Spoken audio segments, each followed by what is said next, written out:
Bonjour à tous et bienvenue sur boursicoté.com pour cette nouvelle analyse technique du CAC 40 en clôture. Nous pouvons constater donc qu'après un gros gap baissier, le CAC 40 s'offre une séance de baisse puisque nous, en clôturant à 5103,97, l'indice parisien perd un peu plus de 19 points et 0,38% sur cette séance. Alors je vous disais la semaine dernière que nous avions eu des gaps haussiers tous les jours, gap haussier lundi, mardi, mercredi, jeudi, vendredi.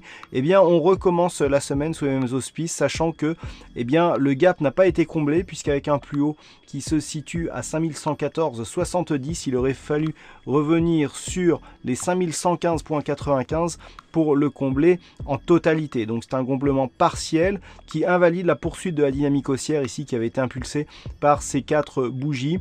Et donc le fait ici d'avoir eu un gap à l'ouverture constitue un gap de rupture qui pourrait bien donc valider un début de consolidation après un quasi-contact ici avec la résistance oblique qui définit le trend de consolidation que le CAC 40 connaît maintenant depuis plusieurs semaines. Donc je vous avais parlé d'une grande hésitation, on confirme ici avec un retour sur la zone des 5084 points. Du point de vue des indicateurs, nous avons une configuration qui évolue légèrement sur le RSI, sur le stochastique, on reste neutre, on reste aussi haussier sur le MACD. Par contre, les volumes sont nettement inférieurs à la moyenne. Alors ça, ce serait plutôt une bonne nouvelle. Alors ça s'explique notamment par le fait que c'était férié aujourd'hui du côté des États-Unis et du Canada à cause du Labor Day. Donc on est ici revenu sur une zone de support. Par contre, le fait ici d'avoir une alternance de volume supérieure à la moyenne sur les séances haussières et inférieure à la moyenne sur une séance baissière montre que le flux est peut-être en train de changer. Toutefois, il faudra absolument confirmer cela. La volatilité est en forte baisse aujourd'hui. Alors, si on trace les retracements de Fibonacci sur la précédente dynamique haussière, nous pouvons constater que on casse ici le 23,6. Ce 23,6 agit comme zone de résistance ici, notamment sur la zone de clôture, et on n'a pas encore atteint le 38,2%.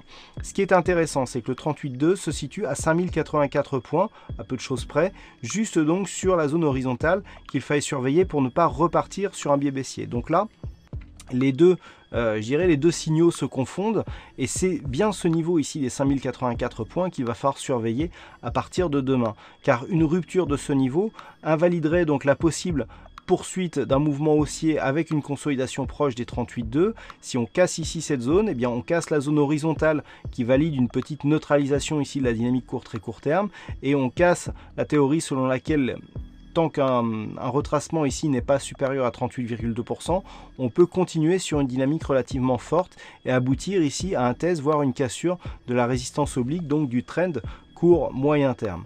Donc 5084 ici à surveiller.